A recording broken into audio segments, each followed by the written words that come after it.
Assalamualaikum warahmatullahi wabarakatuh. Halo teman-teman semua, penonton dan pendengar dimanapun kalian berada. Apa kabarnya kalian hari ini? Semoga sehat selalu ya.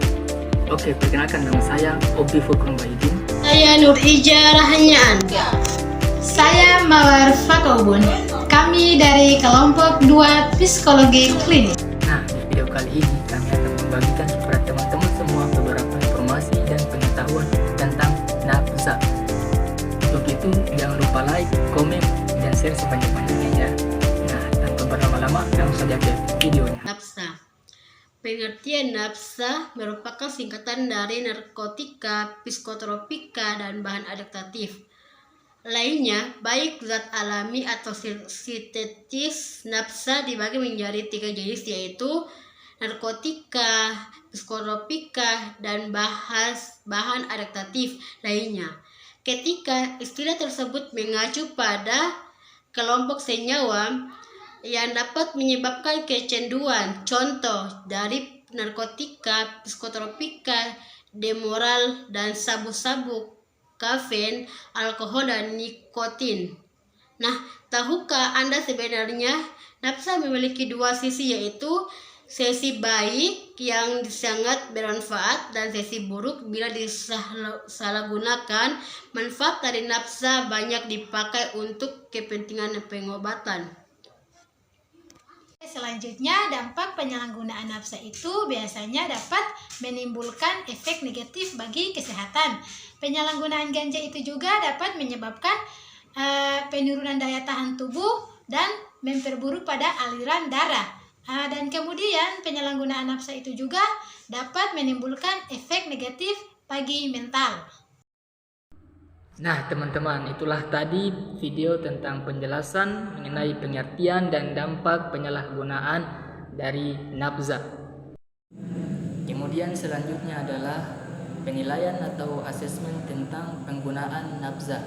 Dalam hal ini kami melakukan asesmen itu tentang pengguna rokok atau perokok, karena di dalam rokok terdapat bahan-bahan atau zat adiktif di dalam yang terkandung dalam nafsa ini.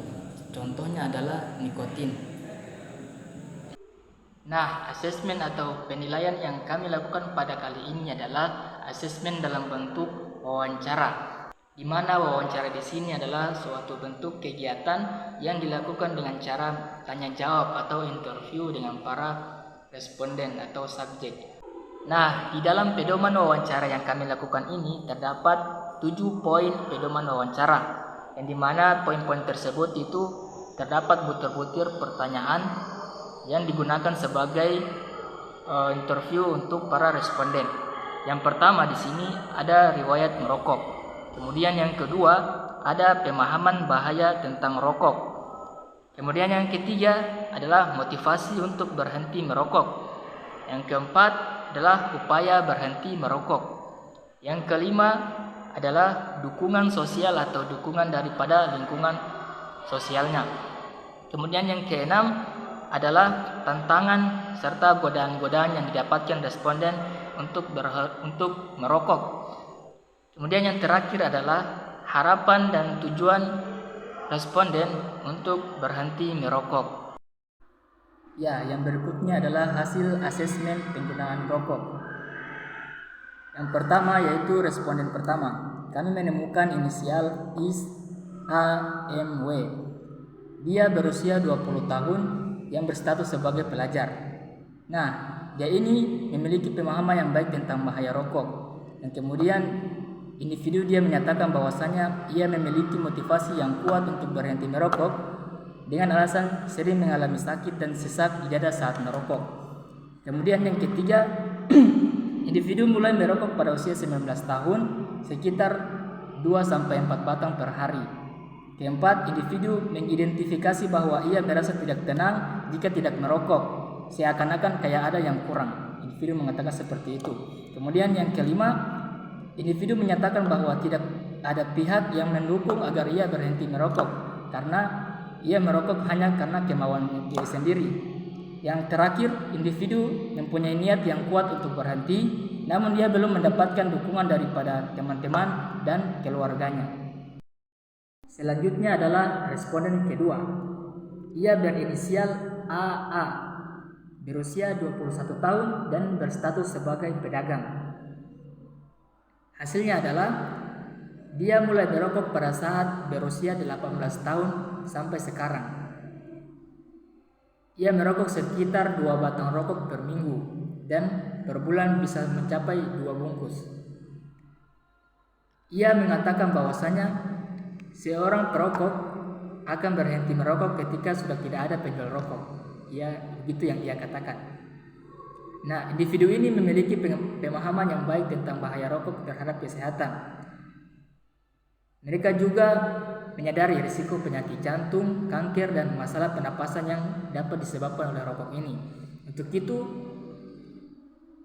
individu merokok namun tidak terlalu seperti tiap hari. Ia hanya mengurangi rokoknya per hari. Contohnya 2 batang perokok, kemudian besoknya 1 batang perokok. Nah, individu menyatakan niat yang kuat untuk berhenti merokok. Mereka telah membuat rencana berhenti merokok. Hal ini dikarenakan pasangannya yang tidak suka asap rokok, sehingga ia takut jika dijauhi pasangannya, maka ia lebih memilih meninggalkan rokok. Namun terkadang ia gagal karena gangguan dari teman-teman terdekatnya. Nah, yang ketiga. Selanjutnya responden yang ketiga. Responden yang ketiga ini berinisial Isra. Ia berusia 22 tahun dan berstatus sebagai pelajar atau mahasiswa. Hasilnya adalah individu mulai merokok pada usia 13 tahun. Mereka merokok sekitar 3 kali dalam 1 hari dan sebulan bisa mencapai 1 sampai 2 bungkus per bulan. Individu memahami tentang bahaya merokok hanya akan berdampak pada orang yang kecanduan. Jika tidak kecanduan, maka tidak berbahaya. Individu ini pun mengatakan bahwa jika rokok berbahaya, lantas mengapa pedagang rokok masih ada? Itu yang ia katakan. Kemudian selanjutnya, individu mengatakan bahwasanya kebiasaan sehari-hari sebagai faktor pemicu yang utama untuk ia merokok. Ia cenderung merokok saat bersosialisasi dengan teman-teman yang merokok, sehingga ia terpengaruh dengan teman-teman itu.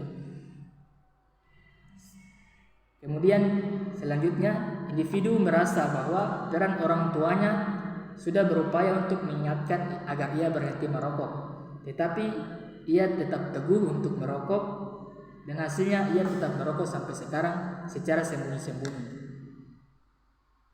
Itulah hasil asesmen wawancara yang kami lakukan terhadap 3 responden. Akhiri, semoga bermanfaat kepada semuanya. Kurang lebihnya kami mohon maaf. Wabillahi taufiq wal hidayah. Wassalamualaikum warahmatullahi wabarakatuh.